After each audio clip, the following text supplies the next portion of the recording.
після обіду, другої години, приїхав прилетів з Риму до Кракова папа Франциск.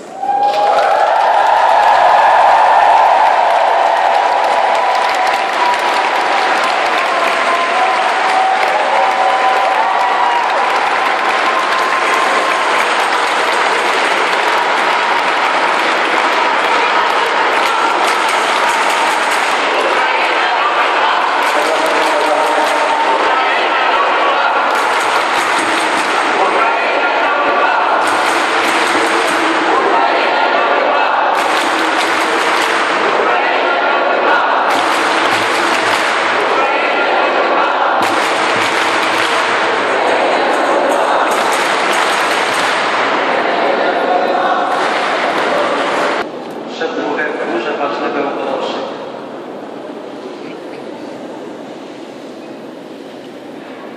Я є велика особа і не маю міцного голосу і прошу вас 5 хвилин, щоб було трошки спокійніше і тихо. Добре, я вас дуже прошу, бо будемо перешкоджувати дивно.